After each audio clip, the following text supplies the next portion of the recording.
Emma Collins, 6 ans, s'arrêta net au milieu de son pas, ses petites mains encore tendues vers le chiot berger allemand qui gémissait, pris dans les fils rouillés d'un barbelé oublié. La forêt s'était figée dans un silence presque religieux, comme si chaque arbre retenait son souffle, et le seul bruit que la fillette pouvait entendre était le battement précipité de son propre cœur. Ce qu'elle vit ensuite défiait tout ce que sa mère lui avait appris sur le danger des inconnus.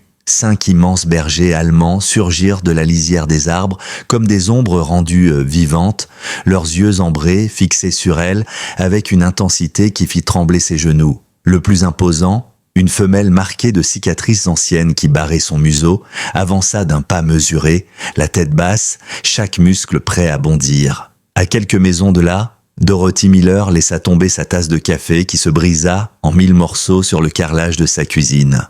Par la fenêtre donnant sur la lisière boisée, elle venait d'apercevoir la scène. « Seigneur !» murmura-t-elle, ses lèvres tremblantes alors qu'elle pensait à sa propre petite fille, qui aurait eu l'âge d'Emma si la vie n'avait pas été si cruelle. « Pas encore !» La voix d'Emma se brisa tandis qu'elle serrait le chiot blessé contre elle. « S'il vous plaît, ne nous faites pas de mal !» Mais la chef de meute ne montra pas les crocs. Ses oreilles se dressèrent doucement vers l'avant, non pas dans l'agressivité, mais dans une posture différente, étrange, comme chargée d'un langage silencieux que ni Emma ni Dorothy ne comprenaient encore. Ce fut le point de bascule. Ce moment marquerait le début d'une histoire où loyauté, famille et amour prendraient une signification nouvelle. Ces chiens n'étaient pas là par hasard. Mais que voulaient-ils vraiment ? Et pourquoi Emma, malgré la peur qui crispait encore son ventre, se sentait soudain plus en sécurité que jamais auparavant ? Avant de continuer, dis-moi d'où vous regardez cette histoire. Écris ton pays en commentaire. Voyons jusqu'où peut voyager ce récit de loyauté, de douleur et de rédemption. Cette journée avait pourtant commencé comme n'importe quel mardi à Cascade Falls, petite bourgade de l'Oregon nichée au pied des montagnes où les 850 habitants connaissaient les secrets des uns et des autres mieux que leurs propres affaires. Sarah Michelle Collins avait embrassé sa fille unique,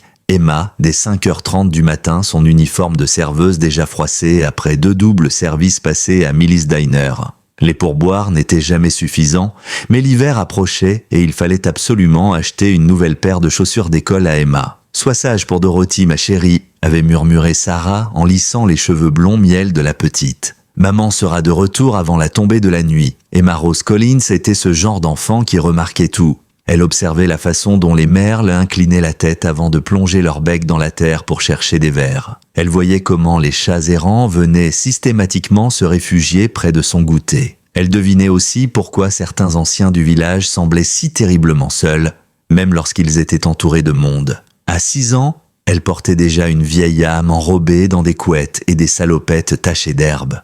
Dorothy May Miller vivait 3 maisons plus loin, dans une ferme blanche fatiguée par les décennies mais encore debout. À 78 ans, elle se déplaçait avec la lente élégance de ceux dont le corps se souvenait encore de la force passée. Son mari Harold s'était éteint 5 ans plus tôt, laissant une chaise vide à la table du petit déjeuner et un silence qui pesait sur les murs comme du brouillard. Sur la cheminée, des photographies racontaient la vie d'autrefois. Harold en uniforme de l'armée, leur mariage sous une arche de fleurs, les fêtes avec leurs enfants désormais installés à des milliers de kilomètres et qui ne l'appelaient que 2 fois par an lorsqu'ils y pensaient. « Dans mon temps, les voisins comptaient vraiment », répétait souvent Dorothy en observant Emma jouer dans son jardin. La fillette était devenue sa bénédiction inattendue, remplissant ses heures creuses de rires et de questions incessantes, qu'elles concernent la couleur des feuilles en automne ou les rêves mystérieux des chiens endormis. L'arrangement était simple.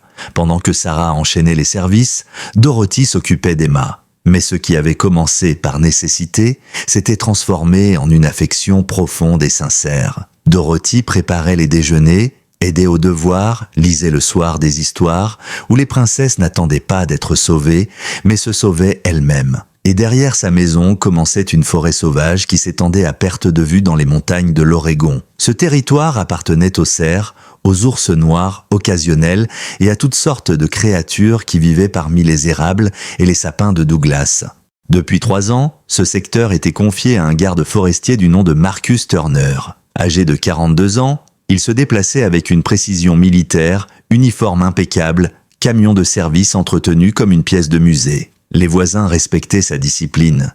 Mais certains notaient ses mains tremblantes dès que des chiens aboyaient trop fort, la manie qu'il avait de toujours garer son véhicule face à la sortie, et surtout ce regard hanté, comme s'il portait encore les fantômes de bataille venus d'ailleurs. Personne ne pouvait deviner que ce mardi allait briser leur quotidien tranquille, que la compassion instinctive d'une fillette allait faire remonter à la surface des secrets que l'hiver le plus glacial n'aurait pas pu ensevelir. Tout avait commencé lorsqu'Emma poursuivait un écureuil particulièrement effronté derrière la maison de Dorothy. Elle s'arrêta en entendant un bruit faible, un gémissement plaintif qui venait de la lisière de la forêt. L'écureuil oublié, elle s'approcha du vieux grillage qui séparait le jardin du bois. « Qu'est-ce qui ne va pas, petit ?» souffla-t-elle, son instinct d'enfant déjà tourné vers l'aide.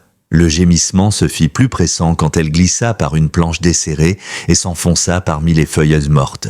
Après une vingtaine de mètres, elle le trouva. Un chiot berger allemand, à peine 3 mois, prisonnier d'un enchevêtrement cruel de barbelés laissés par des braconniers. Le fil rouillé s'était enfoncé profondément dans sa patte arrière gauche et ses yeux sombres brillaient de douleur et de terreur. « Oh non !»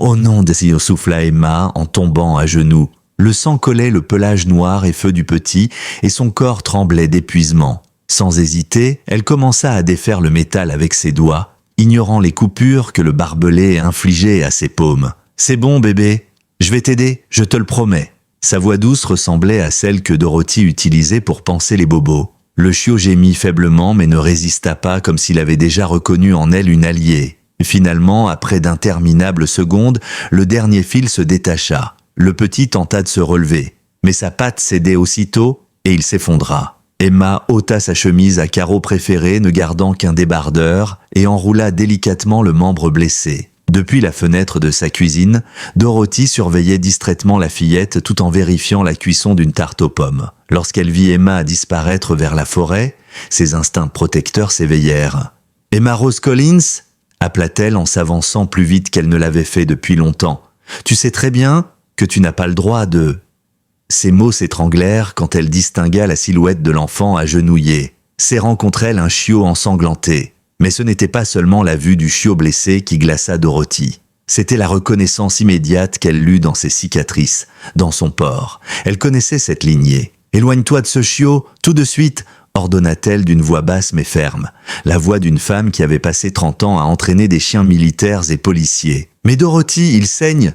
protesta Emma, les joues tachées de larmes et de terre. Il s'est coincé dans un méchant fil de fer et... Je dois l'aider. Dorothy observa chaque détail. Le piège illégal, les marques visibles d'un collier de dressage autour du cou, la façon dont le chiot se tenait malgré la douleur. Ce n'était pas un simple errant. C'était un chiot issu d'une lignée de travail, probablement militaire ou policière, ce qui signifiait que ses parents n'étaient sans doute pas loin. Et les bergers allemands protégeaient férocement leurs petits. « Écoute-moi bien, ma chérie, » dit Dorothy en avançant calmement. « Ce chiot a sûrement sa maman et son papa qui le cherchent. Il faut être très prudente. » Mais Emma, absorbée par sa mission de sauvetage, ouvrait déjà sa gourde pour faire boire le petit par petites gorgées. Le chiot remua faiblement la queue et lécha sa main. « Tu vois, il sait que je l'aide. Il n'a plus peur de moi. » C'est alors qu'un hurlement monta dans la forêt, puis un second, puis un troisième. Une série d'appels organisés, méthodiques, qui firent dresser les cheveux de Dorothy. Ce n'était pas le chaos sauvage des loups, mais un signal clair, presque militaire. Le cœur de Dorothy se serra. Elle savait ce que signifiait ce silence soudain qui suivit. La recherche venait de se transformer en chasse. Emma leva des yeux pleins d'innocence. « Dorothy, pourquoi tu as l'air si effrayée ?» La réponse ne vint pas par des mots, mais par le craquement de branches et le souffle d'ombre mouvante. Des formes se glissèrent entre les troncs avec une patience méthodique. Puis ils apparurent, un berger allemand, puis un autre, puis encore 3, jusqu'à former un cercle lâche autour de l'enfant et de la vieille femme. 5 chiens massifs, marqués par la vie, mais magnifiques. Leurs yeux ambrés brillaient d'intelligence. Le souffle d'Emma se coupa, mais pas de peur. Une reconnaissance instinctive profonde vibra dans son cœur d'enfant. Le premier berger allemand sortit de derrière un immense sapin de Douglas, avançant comme une ombre matérialisée. Un deuxième surgit à gauche, un troisième à droite. En un instant, Emma et Dorothy se retrouvèrent encerclées, prisonnières d'un cercle mouvant formé par 5 chiens de guerre à la puissance impressionnante. Chacun d'eux pesait au moins 2 fois le poids de la fillette. leurs oreilles adressées, leur queue ni rentrée ni hérissée, leurs mouvements synchronisés. Tout indiquait une discipline acquise au prix d'années d'entraînement. Le plus imposant d'entre eux, une femelle au pelage sombre barrée d'une cicatrice profonde qui courait de son oreille gauche jusqu'à son museau, s'avança lentement. Son allure était majestueuse, presque royale. Dorothy, malgré la peur, lui donna un nom mentalement, Duchesse. Elle portait son autorité avec une dignité naturelle. La chienne s'approcha, sa tête massive abaissée, son souffle chaud caressant les mèches blondes d'Emma. Dorothy murmura, la voix chargée de l'expérience acquise auprès de dizaines de chiens de service. « Doucement, ma belle, nous ne sommes pas une menace pour ton petit. » À la surprise générale, Duchesse ne grogna pas. Au contraire, elle poussa un gémissement bas et tendre, semblable au son qu'une mère adresse à son chiot blessé. Emma comprit instinctivement. « C'est toi sa maman, n'est-ce pas ?» chuchota-t-elle en serrant le petit contre elle. « Je suis désolée, il a été pris dans ce fil de fer, mais je l'ai libéré. » Le chiot leva faiblement la tête et poussa un petit aboiement aigu, comme s'il confirmait les paroles de la fillette. Aussitôt, l'attitude de Duchesse changea. Ses muscles se détendirent, ses oreilles se dressèrent de curiosité, et un grondement doux monta de sa poitrine. Non pas une menace, mais le ronronnement satisfait d'une mère retrouvant son petit. Elle s'avança encore, si près qu'Emma pouvait sentir son souffle sur sa joue. Puis, d'un geste qui fit battre le cœur de Dorothy, Duchesse lécha doucement le front de l'enfant. Emma, émerveillée, chuchota. « Elle dit merci. Elle sait que je l'ai aidée. » Les autres chiens relâchèrent leur vigilance. Un mâle grisonnant, qui boitait légèrement d'une ancienne blessure, se plaça à côté de Duchesse. De plus jeunes, nerveux mais disciplinés, se tenaient en retrait comme des gardes attentifs. Une autre femelle, au pelage abîmé de cicatrices, scrutait la forêt comme si elle s'attendait à une menace imminente. Le chiot commença à s'agiter dans les bras d'Emma, ses instincts le poussant à rejoindre sa famille. La fillette, la voix douce, dit « Tu veux ta maman maintenant, hein ?» Elle s'accroupit lentement et déposa le chiot bandé devant Duchesse. Mais elle ajouta avec conviction « Ta patte est très abîmée, il faudra de la médecine. Dorothy connaît les animaux blessés, elle pourra t'aider. » Dorothy observait avec une émotion grandissante la scène qui se déroulait sous ses yeux. La réunion entre le chiot et sa mère ressemblait à un rituel sacré. Duchesse renifla chaque blessure avec le sérieux d'un médecin de terrain, tandis que les autres chiens formaient une demi-lune protectrice, scrutant les environs sans jamais se relâcher. C'est alors que Dorothy remarqua un détail qui confirma ses soupçons. Autour du cou de chacun des adultes, une marque nette révélait l'ancienne présence d'un collier. Pas un simple collier d'animal de compagnie, mais des colliers de service, conçus pour l'armée ou la police. Leur espacement parfait, leur regard vigilant, leur manière de couvrir chaque angle, tout témoignait d'une formation militaire. Ces chiens n'étaient pas de simples errants, c'étaient des vétérans, et ils semblaient encore en mission. « Emma, ma chérie, dit doucement Dorothy, je crois que ces chiens ont un rôle très spécial. Regarde-les, ils ne sont pas ici par hasard. Ils protègent quelque chose ou quelqu'un. » Avant qu'Emma ne puisse répondre, un grondement mécanique brisa le calme. Le bruit d'un moteur diesel résonna à travers les arbres.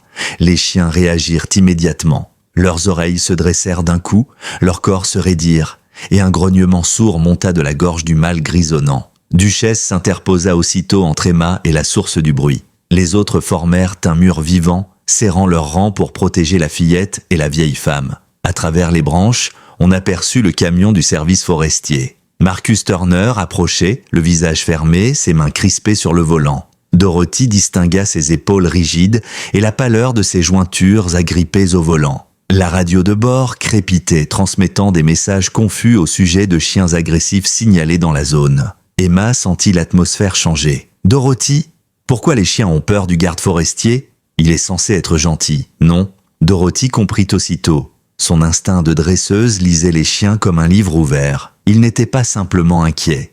Ils étaient convaincus que Marcus représentait un danger mortel. Leur langage corporel criait une vérité implacable. Cet homme n'était pas digne de confiance. Le camion s'arrêta brusquement, soulevant un nuage de poussière et de feuilles mortes. Marcus descendit, une arme longue à la main. Ce n'était pas un fusil ordinaire, mais un fusil hypodermique destiné à projeter des fléchettes tranquillisantes.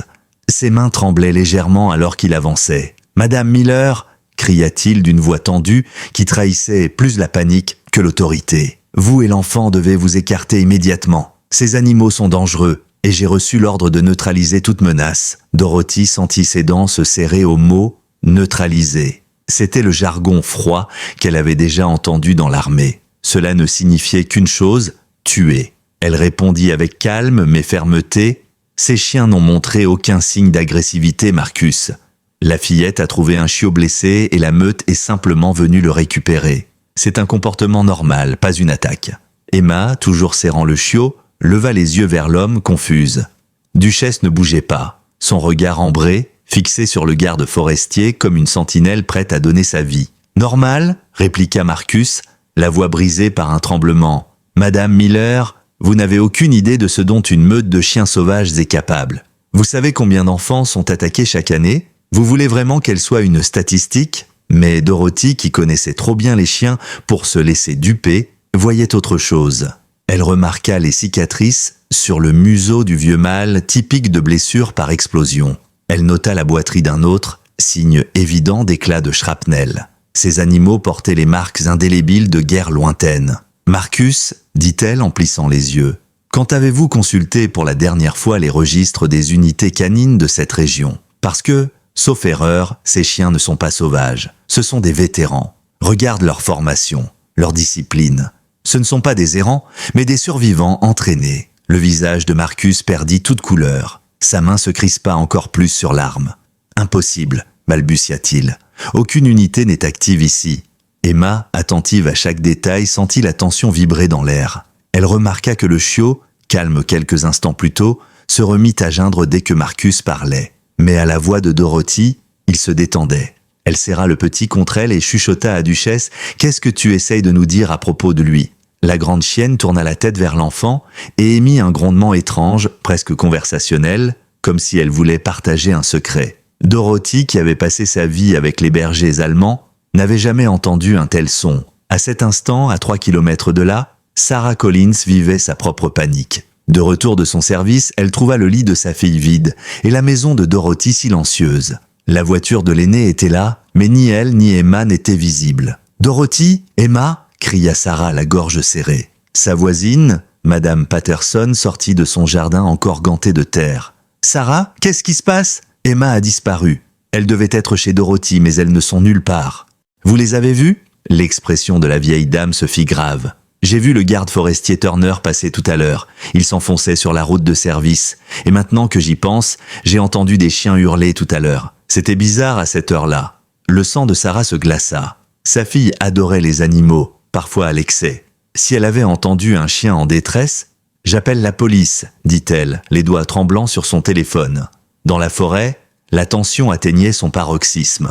Marcus Turner s'était avancé, son fusil tranquillisant levé, les yeux injectés de peur. Dorothy pouvait voir les gouttes de sueur perler à son front malgré l'air frais d'octobre. « Dernier avertissement, Madame Miller », cria-t-il d'une voix tremblante mais dure. « Éloignez l'enfant de ces animaux ou je serai obligé d'agir. » Dorothy sentit son cœur battre plus vite. À 78 ans, elle n'avait plus l'habitude des confrontations, mais elle retrouva dans ses tripes cette énergie qu'elle avait connue lors de ses années à entraîner des chiens pour l'armée. « Vous devrez passer par-dessus mon corps d'abord », répondit-elle d'une voix ferme. Sa détermination surprit même Emma, qui leva les yeux vers sa protectrice avec admiration. À cet instant, Duchesse fit quelque chose qui glaça Dorothy tout en réchauffant son cœur. La chienne s'avança de 2 pas, se plaça bien droite face à Marcus et s'assit, parfaitement, comme lors d'une démonstration d'obéissance. Puis elle tendit la patte vers lui. Dorothy en eut le souffle coupé. « Mon Dieu !»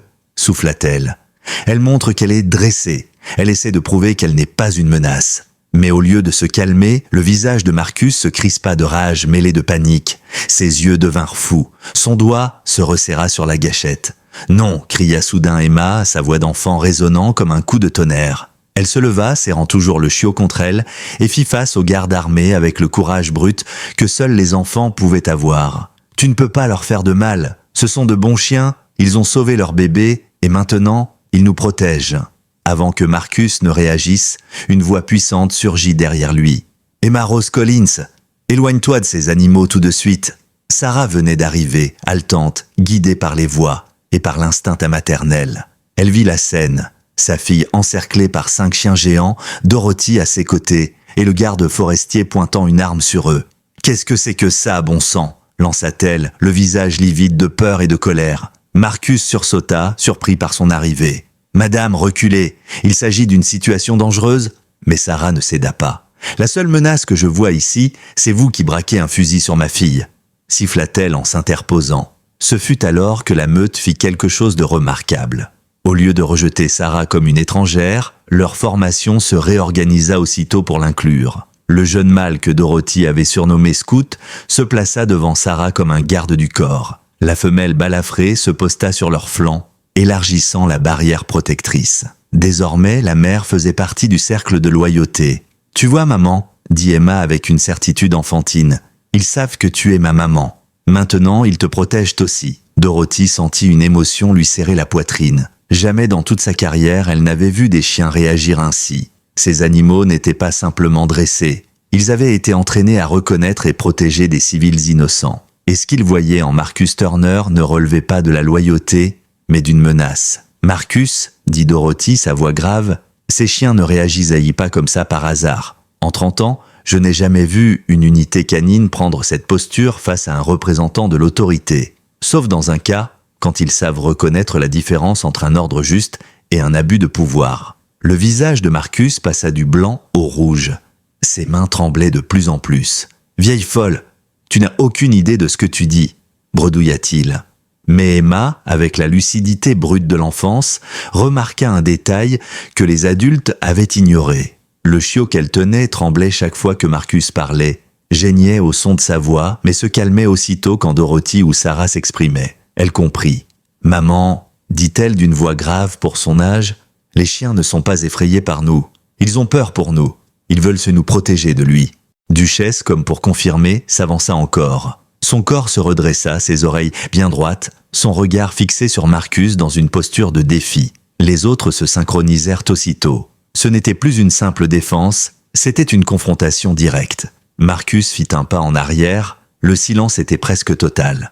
On n'entendait que le souffle des chiens, les battements de cœur affolés des humains et, au loin, les sirènes qui approchaient rapidement. Quelqu'un avait dû appeler à l'aide, probablement Madame Patterson. Mais Dorothy comprit que la véritable question n'était plus de savoir si les secours arriveraient à temps. La question était, survivrait-elle assez longtemps pour comprendre ce que ces chiens savaient de Marcus Turner ? Le garde recula encore, puis se mit à parler, sa voix déraillant. « Ça doit s'arrêter, pas encore. Je ne laisserai pas l'histoire se répéter. » Dorothy fronça les sourcils. « L'histoire se répéter ?» répéta-t-elle intérieurement, notant cette phrase étrange. Mais elle n'eut pas le temps d'y réfléchir. Marcus leva brusquement son fusil et visa Duchesse. La chienne resta immobile, la tête haute, comme une soldate prête au sacrifice. « Non » hurla Emma, serrant le chiot contre elle, « mais laissons, ne lui fais pas de mal !» Alors, dans un élan que même elle n'aurait pas cru possible, Dorothy bougea. Son corps de vieille femme retrouva une vigueur oubliée, alimentée par l'instinct de protection. Elle se jeta devant la chienne au moment exact où Marcus pressa la détente. La fléchette se planta dans son épaule. Le sédatif, conçu pour un chien de 40 kilos, envahit aussitôt ses veines. Dorothy poussa un cri, ses jambes se dérobèrent et elle s'effondra au sol, haletante. « Dorothy !» cria Sarah en se précipitant vers elle. Mais ce geste déclencha une réaction fulgurante chez la meute. Plutôt que de se disperser ou d'attaquer, les 5 chiens se réorganisèrent avec la précision d'une unité spéciale. Le vieux mâle, celui qu'Emma avait déjà baptisé Ranger, se plaça immédiatement au-dessus du corps de Dorothy, formant un bouclier vivant. Scout et la femelle cicatrisée se collèrent à Sarah et Emma, prêts à encaisser toute attaque. Le 4e mâle entama une ronde autour de Marcus, ses yeux fixés sur lui, avec la patience d'un prédateur qui connaît sa proie. Et Duchesse fit quelque chose qui marqua tous les témoins à jamais. Elle s'approcha du téléphone portable tombé de la poche de Dorothy. Elle le saisit doucement dans sa gueule, l'écran encore allumé. Puis, avec une précision stupéfiante, elle toucha l'icône d'urgence de sa patte. Une voix résonna du haut-parleur. « Service d'urgence, quelle est votre urgence ?» Emma écarquille les yeux. « Elle appelle de l'aide !» s'exclama-t-elle. Elle sait que Dorothy a besoin d'un docteur. Marcus recula, ses mains tremblant de plus en plus. « C'est impossible !» balbutia-t-il, ses yeux affolés. « Ils ne peuvent pas faire ça. Ce sont des animaux. » Mais Dorothy, luttant contre le poison qui paralysait ses muscles, réussit à articuler dans un souffle « Pas des animaux sauvages, des chiens militaires. Et ils savent que tu es un ennemi. » Ces mots frappèrent Marcus comme un coup de massue. Son arme vacilla, ses yeux se vidèrent. « Non !» murmura-t-il, pâle comme un cadavre. « Non, personne ne devait savoir. J'avais enterré les rapports. » Emma, malgré sa peur, comprenait. Elle vit ses mains trembler, ses yeux fuyants, et elle sentit dans son chiot les sursauts de panique chaque fois que le garde parlait. « Maman, chuchota-t-elle, je crois que ce monsieur a fait du mal à des chiens avant, et c'est pour ça qu'ils le craignent. » À cet instant, le premier véhicule de police apparut dans la clairière. Derrière lui, une ambulance suivait. On aurait pu croire que le cauchemar prenait fin. Mais au contraire, l'arrivée des renforts sembla faire basculer Marcus dans une panique encore plus sombre. « Non !» hurla-t-il en levant de nouveau son arme. « Ils vont tout découvrir. Comme avant, des questions, des enquêtes. Ils ne comprendront pas. » Une policière sortit de sa voiture, arme au côté, la voix ferme. « Marcus, posez votre fusil immédiatement. » C'était l'agente Jenny Martinez, connue à Cascade Falls pour son calme et son sang-froid. Mais en voyant la scène, Dorothy au sol, une fillette entourée par des chiens protecteurs et un garde forestier en pleine crise, même elle resta un instant interdite. « Vous ne comprenez pas » hurla Marcus. « Les chiens sont le problème. Ils l'ont toujours été. En Afghanistan, avec la famille. C'était pareil. » Dorothy, dans un éclair de lucidité malgré le sédatif, sentit son sang se glacer. « Quelle famille, Marcus ?» demanda doucement l'agente Martinez. Le garde, les yeux perdus, répondit d'une voix brisée. « Une nuit, je croyais que c'était une attaque. Des chiens, des cris. J'ai ouvert le feu. C'était une famille, un père, une mère, 2 enfants. Et leur chien. Leur maudit chien a essayé de les défendre même après. » Sarah écarquilla les yeux. Emma aussi, comprenant l'horreur. « Tu as tiré sur des gens ?» demanda-t-elle, sa voix frêle mais claire. Marcus la fixa avec un éclat de folie. C'était censé être des chiens, juste des chiens, pas eux. Et soudain, Dorothy comprit. Ces 5 bergers allemands n'étaient pas seulement des survivants. Ils étaient les témoins silencieux d'un massacre que Marcus avait tenté d'effacer. À l'aveu de Marcus, un frisson parcourut la clairière. Les chiens, comme s'ils comprenaient enfin que l'instant de vérité venait d'arriver, se mirent à agir d'une seule voix. Duchesse avança, s'assit face à l'homme, la tête haute, et poussa un hurlement. Pas un hurlement sauvage, mais un signal clair, précis, celui que Dorothy connaissait bien. L'alerte qu'un chien militaire utilisait pour désigner un ennemi identifié. L'un après l'autre, les 4 autres se joignirent à elle, formant une chorale impressionnante qui vibrait dans la forêt, comme le jugement des vivants et des morts. Marcus recula, blême, son arme tremblant dans ses mains. Son regard se perdit dans le vide. « Non, je ne peux pas encore tuer les témoins. » Ses genoux plièrent et le fusil glissa de ses mains pour tomber au sol avec un bruit sourd. L'agente Martinez s'avança alors, d'un pas sûr, et d'une voix ferme déclara « Marcus Turner, vous êtes en état d'arrestation. » Elle le fit mettre à genoux, le menotta sans résistance, puis se tourna vers l'ambulance. « Ici, la vieille dame a besoin de soins immédiatement. » Sarah, penchée sur Dorothy, sentit son cœur se briser. La vieille femme respirait difficilement, ses lèvres bleues. « Tenez bon, Dorothy, s'il vous plaît, » murmura-t-elle, les larmes brouillant sa vue. Emma, serrant toujours le chiot contre elle, regardait avec effroi. « Elle va mourir, maman ?»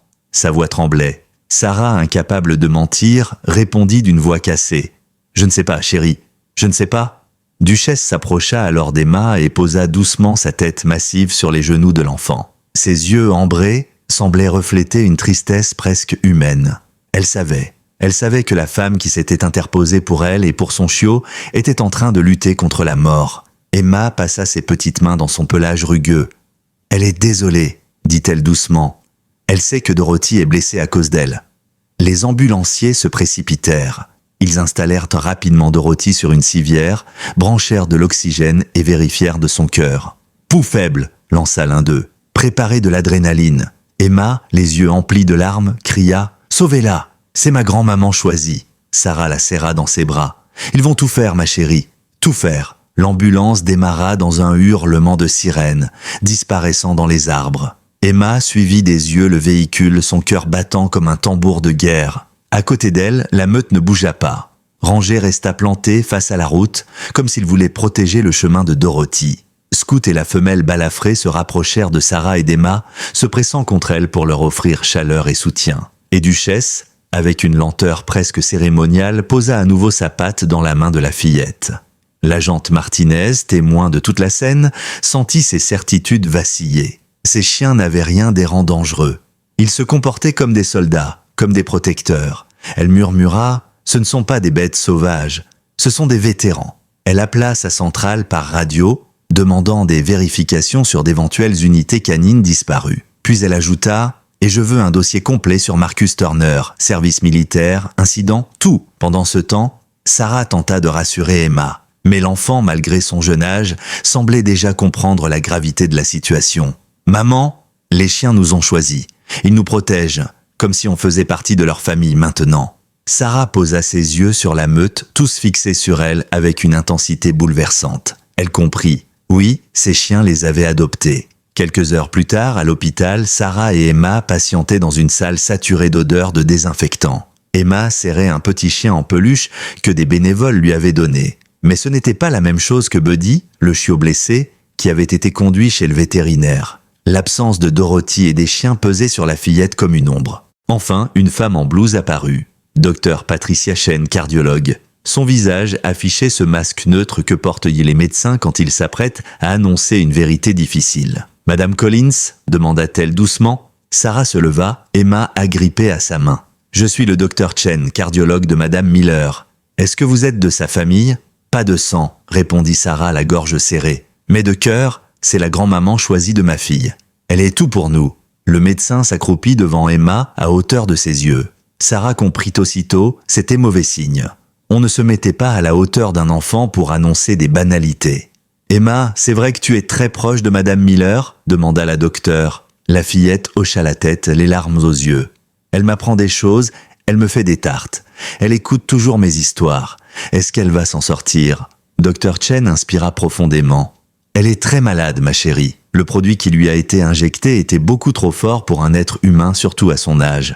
Ça a mis son cœur à rude épreuve. » Emma serra son petit jouet. « Mais, vous pouvez la réparer, n'est-ce pas ? Vous êtes un docteur ? Nous faisons tout ce que nous pouvons, » répondit Chen avec douceur. « Mais il faut que tu saches qu'elle est très fragile. » Sarah sentit ses jambes se dérober. Dorothy ne pouvait pas mourir. Pas maintenant, pas après s'être sacrifiée pour elle. « Peut-on la voir ?» demanda-t-elle d'une voix blanche. La médecin hésita. « Elle est inconsciente, entourée de machines. C'est impressionnant à voir, mais je crois qu'elle pourrait vous entendre. » Emma leva le menton avec une détermination d'adulte. « Je veux la voir. Elle doit savoir que je suis là. Elle doit savoir que les bébés chiens sont en sécurité. » Touchée, la docteure acquiesça. « Très bien, mais préparez-vous. Elle n'a pas l'air de dormir comme d'habitude. » Elles entrèrent dans la chambre de soins intensifs. Le bip régulier du moniteur cardiaque résonnait, ponctué par le souffle mécanique d'un respirateur. Dorothy paraissait minuscule sous les draps, sa peau pâle, ses cheveux d'argent éparpillés sur l'oreiller. Emma s'approcha sans peur, grimpa sur une chaise et prit la main de la vieille femme. « Bonjour grand-maman Dorothy, c'est moi, Emma, les chiens vont bien, tous. Duchesse, Ranger, Scout, Angel et Bear, ils sont là, ils veillent sur nous. Et ton bébé chiot, Buddy, est chez le docteur des animaux pour soigner sa patte. » Sarah sentit ses yeux s'embuer. Sa fille parlait avec une douceur bouleversante, comme si sa voix pouvait ramener Dorothy du bord de l'abîme. « Et si tu te réveilles, » poursuivit Emma, « maman a dit qu'on pourrait garder tous les chiens. Mais j'aurais besoin de toi pour m'apprendre à m'en occuper. » À cet instant, Sarah crut voir les doigts de Dorothy bouger, imperceptiblement, mais assez pour raviver une étincelle d'espoir. Le bip du moniteur s'accéléra légèrement. Dr Chen leva les yeux, surprise. « C'est un signe positif, dit-elle. Continue de lui parler, Emma. Elle t'entend sûrement. » La fillette serra un peu plus la main de sa grand-maman choisie. « Tu vois, tu écoutes, je le savais. Alors ne pars pas, d'accord ? On t'attend. » Les jours qui suivirent furent un mélange étrange d'espoir et de désespoir. Dorothy demeurait inconsciente, suspendue entre deux mondes, son cœur fragile soutenu par des machines. Sarah et Emma venaient chaque jour, apportant des livres d'images et des histoires que la fillette lisait à voix haute, convaincue que sa grand-maman choisie pouvait les entendre. Dans le parking de l'hôpital, la meute montait une garde silencieuse, refusant de quitter les lieux. Les 5 bergers allemands s'étaient alignés en demi-cercle, fixant les portes d'entrée comme des statues vivantes. Même les médecins et les infirmières, d'abord effrayés, finirent par comprendre. Ces chiens ne représentaient aucune menace. Ils veillaient, ils attendaient. 3 jours passèrent ainsi.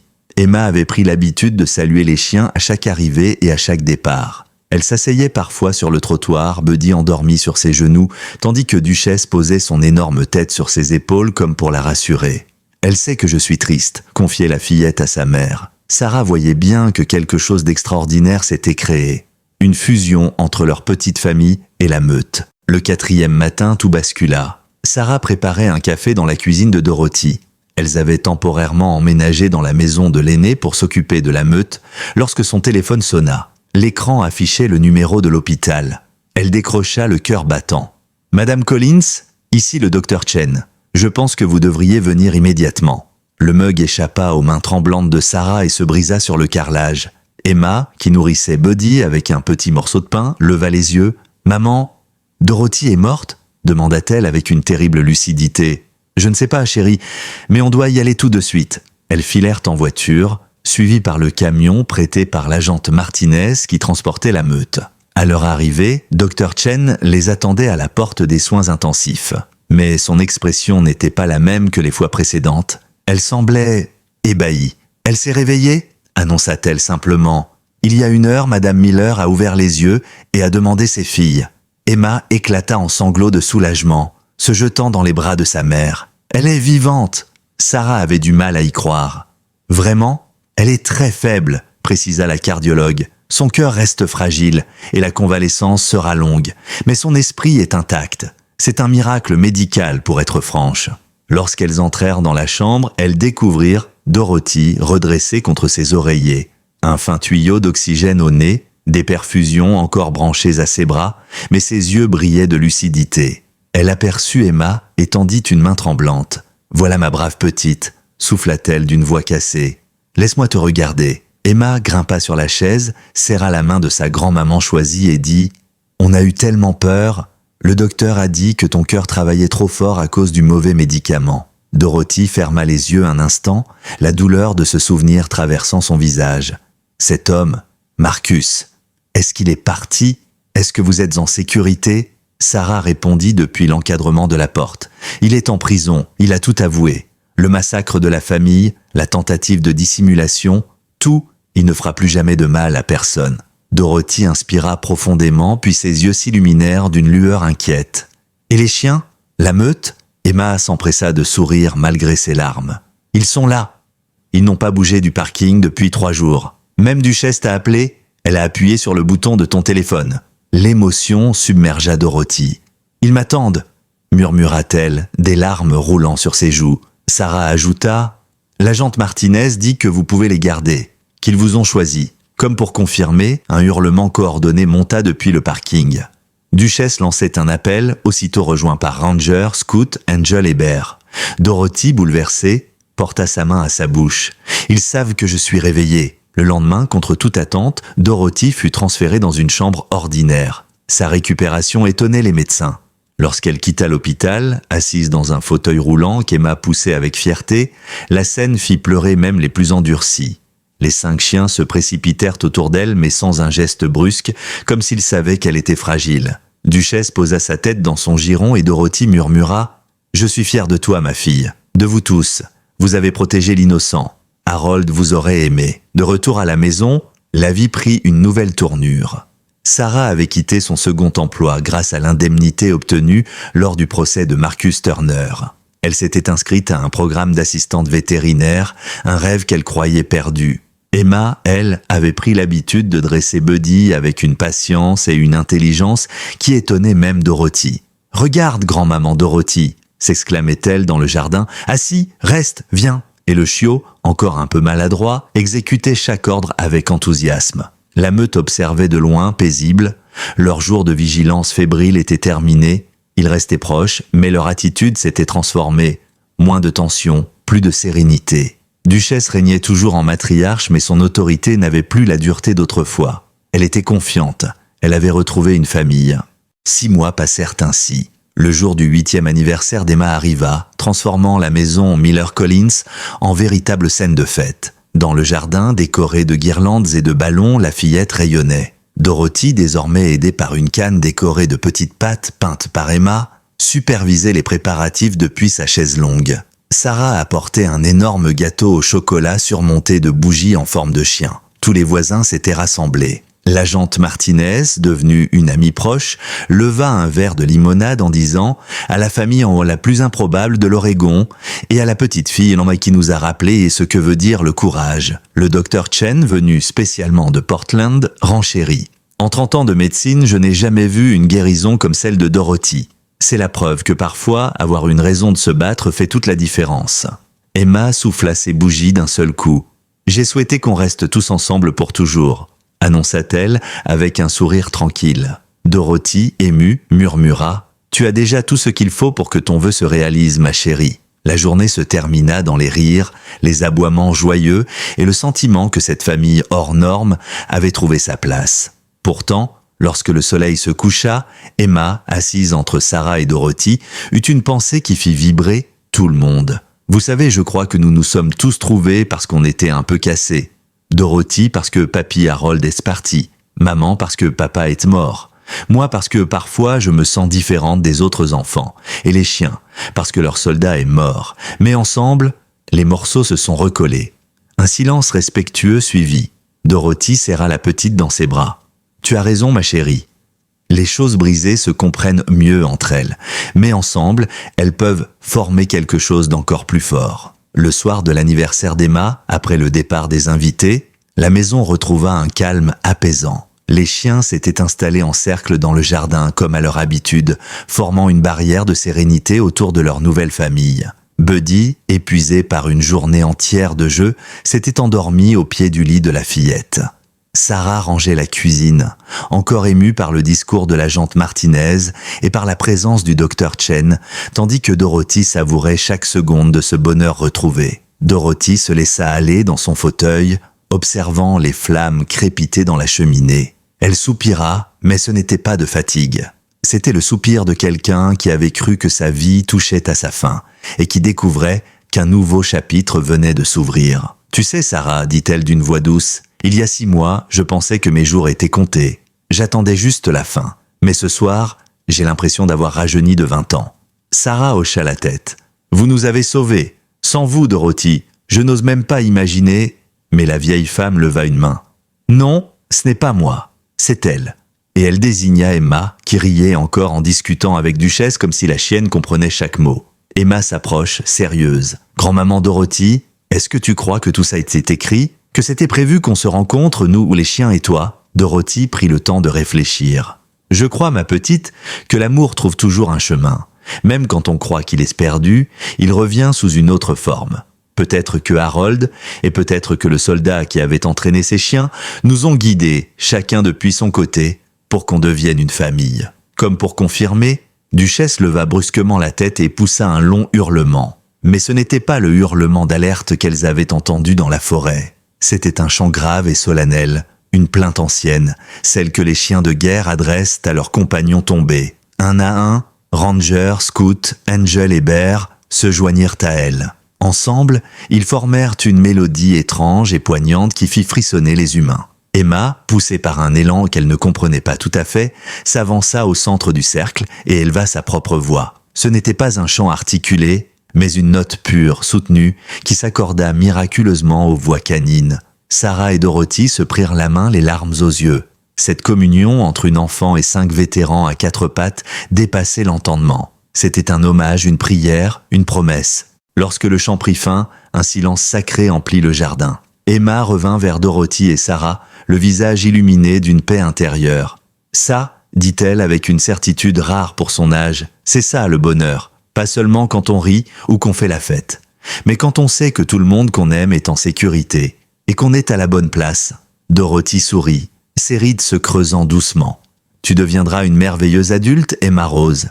Mais pour l'instant, je remercie le ciel que tu sois encore assez petite pour nous rappeler ce qui compte vraiment. » Les semaines suivantes confirmèrent que la vie avait changé pour de bon.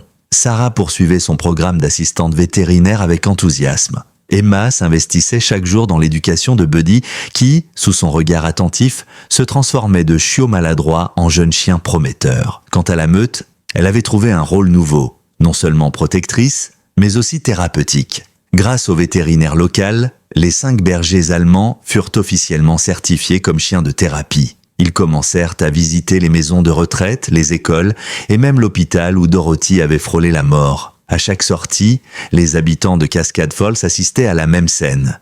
Des soldats à quatre pattes, marqués par la guerre mais offrant une tendresse infinie à ceux qui en avaient besoin. Et toujours, Duchesse restait proche d'Emma comme si la fillette était désormais sa mission principale. Un jour, lors d'une de ses visites, un vieil homme s'approcha du groupe.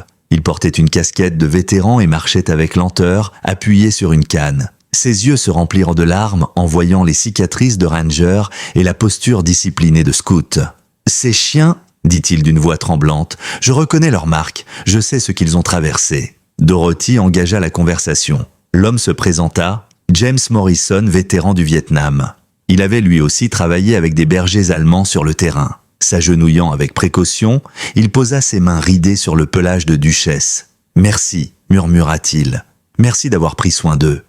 Peu de gens comprennent ce que ça signifie pour un chien de guerre de retrouver une mission après la fin du service. Vous leur avez donné une famille, et ils vous en ont donné une aussi. » Emma, attentive, intervint avec son aplomb habituel. « Voulez-vous les rencontrer ?» Duchesse fait des poignées de main parfaites, et Bear donne des câlins énormes si on n'a pas peur des gros chiens. Le vieil homme rit, un rire chargé de nostalgie. « J'aimerais beaucoup, jeune demoiselle. J'ai connu leurs semblables autrefois. » Il passa plus d'1 heure avec eux, parlant à voix basse, murmurant des souvenirs de jungle, de nuits sans fin et de compagnons disparus.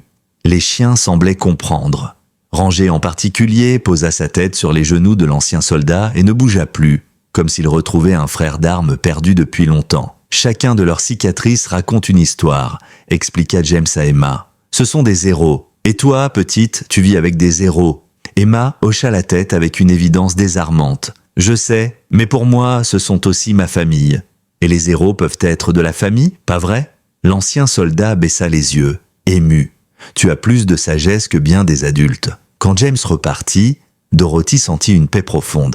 Elle comprit que leur mission ne s'arrêtait pas à protéger leur petit cercle. Ces chiens avaient encore un rôle à jouer, rappeler au monde que la loyauté, la résilience et la compassion transcendent toutes les cicatrices, humaines comme animales. Ce soir-là, assises sur le porche, Dorothy, Sarah et Emma observèrent le soleil se coucher derrière les collines. Buddy dormait roulé en boule tandis que la meute formait son cercle habituel autour d'elle. « Tu sais, dit Dorothy en fixant l'horizon, il y a 6 mois, j'étais prête à mourir. Mais aujourd'hui, je sais que j'étais destinée à vivre ça, à devenir la grand-maman de cet enfant et la gardienne de ses chiens. » Sarah serra sa main. « Moi, je croyais qu'on resterait seuls, Emma et moi. Mais maintenant, je n'ai jamais ressenti autant d'espoir. » Emma, qui écoutait d'une oreille, leva soudain la tête. « Vous croyez que, peut-être, Harold et le soldat qui a entraîné les chiens se connaissent là-haut et qu'ils se sont arrangés pour qu'on se trouve ?» Dorothy la regarda avec gravité. « Je crois que l'amour ne disparaît pas quand les gens meurent. Il change juste de forme. Peut-être que oui, ma petite, peut-être qu'ils ont veillé à ce qu'on se rencontre. » À l'évocation du soldat disparu, Duchesse leva la tête et entonna un hurlement mélancolique. Les autres la rejoignirent aussitôt. Mais cette fois, ce n'était pas un cri de douleur. C'était un hommage, un chant de mémoire. Emma, encore une fois, s'avança et accompagna leur plainte de sa voix claire. Dorothy et Sarah, les mains serrées, pleuraient doucement en assistant à cette étrange symphonie. Quand le chant s'acheva, la paix s'installa. Les étoiles s'allumèrent dans le ciel, et chacun comprit qu'ils avaient trouvé quelque chose de rare, une véritable famille, forgée dans la douleur, la loyauté et l'amour. Les jours se transformèrent en semaines, et la maison Miller Collins devint un repère incontournable dans la petite communauté de Cascade Falls.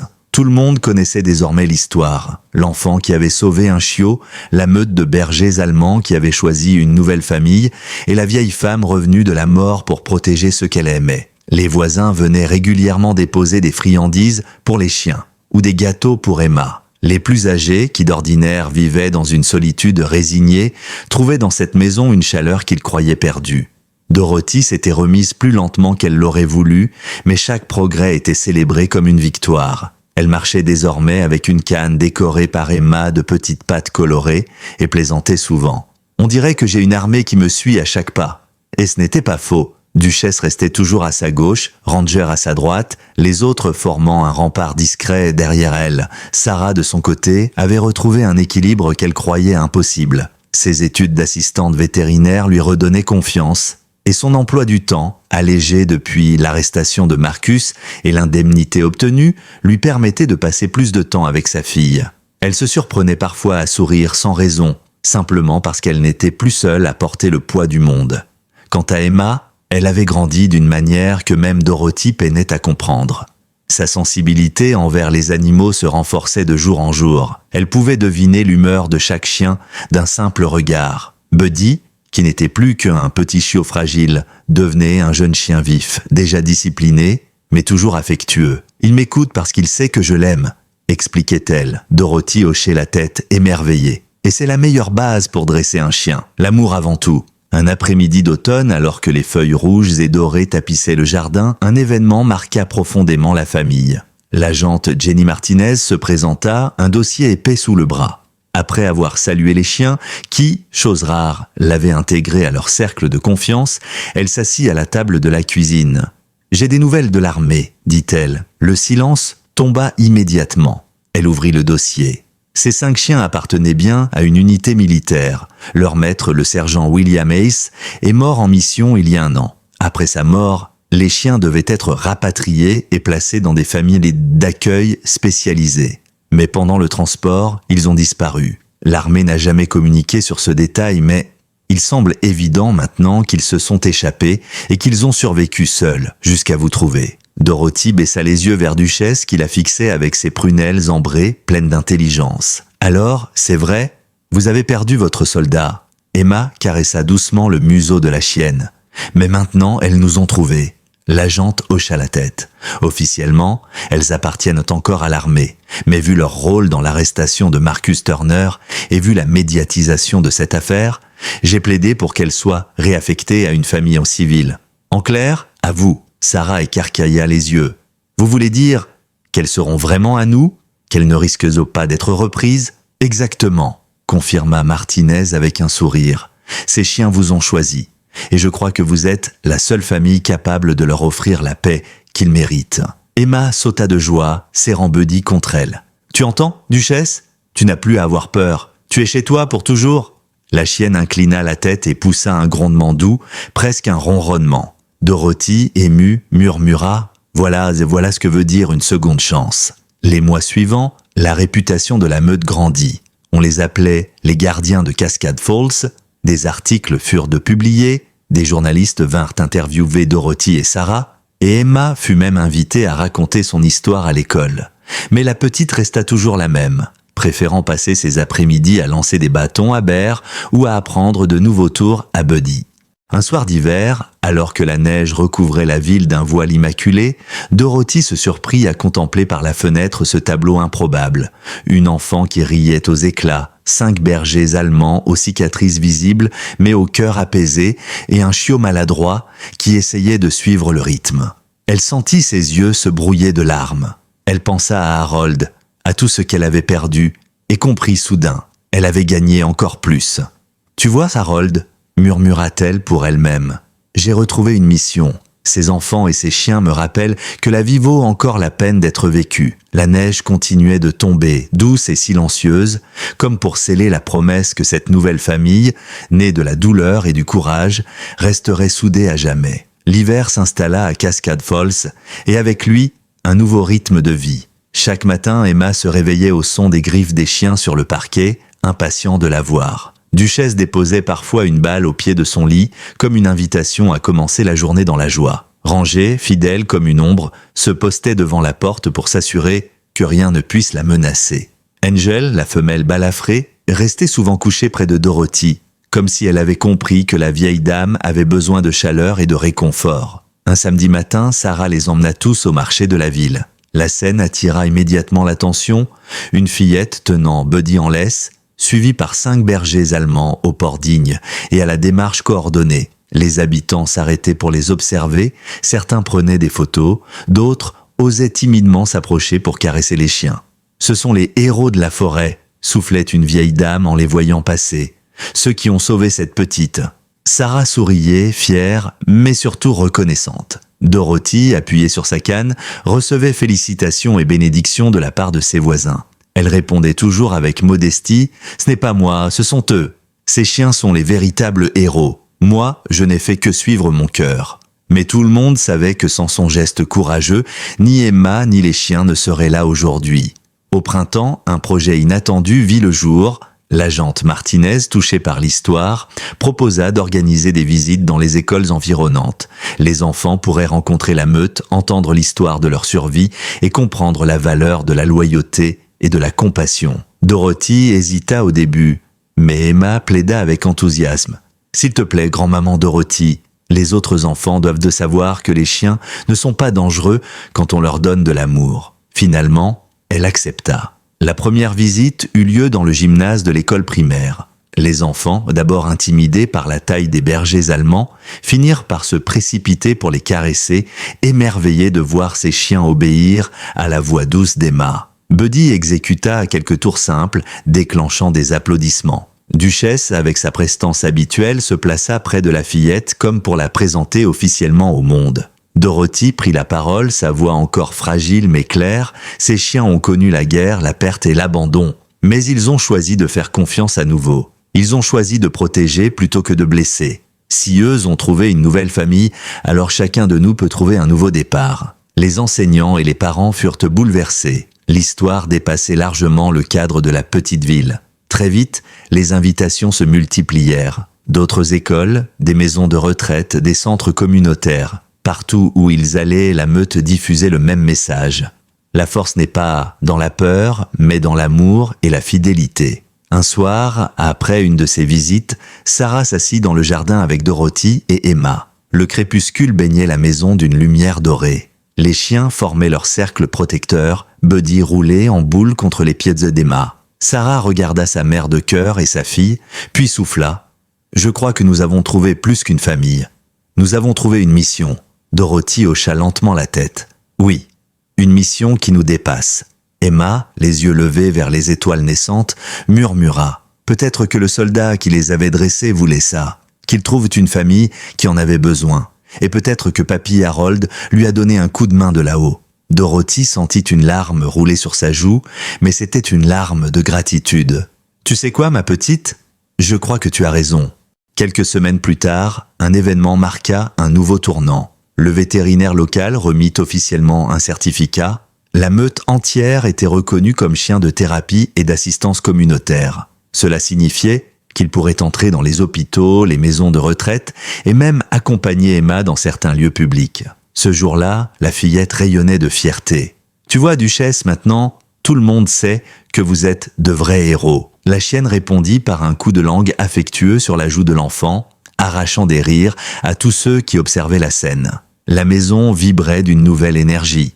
Les soirs étaient remplis d'histoires, de projets, de rêves. Dorothy, qui autrefois mangeait seule face à une chaise vide, partageait désormais ses repas avec une tablée animée où les chiens n'étaient jamais bien loin, espérant un morceau tombé du plat. Sarah se surprenait à chanter en cuisinant, chose qu'elle n'avait pas faite depuis la mort de son mari. Emma riait aux éclats, entourée d'une meute qui la suivait partout, comme des gardiens invisibles veillant à ce qu'aucune ombre n'assombrisse sa lumière. Et dans les silences, il y avait cette certitude nouvelle.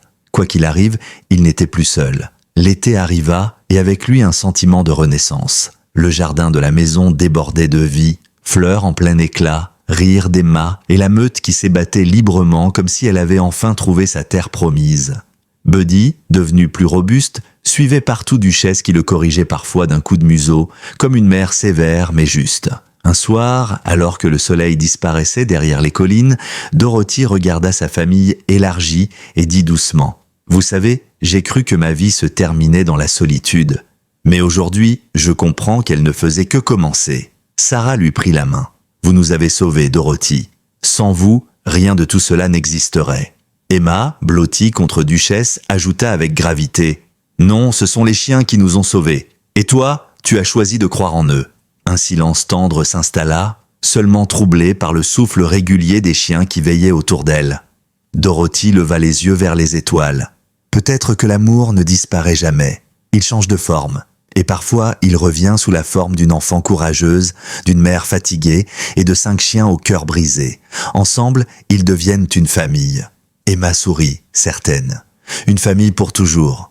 Et ce soir-là, Dans la petite ville de Cascade Falls, la vieille femme, la mère, l'enfant et la meute comprirent qu'ils venaient de bâtir quelque chose d'indestructible. Pas une simple histoire de survie, mais un témoignage, celui que la loyauté et l'amour peuvent transformer les blessures en lumière et offrir une seconde chance, même quand tout semble perdu.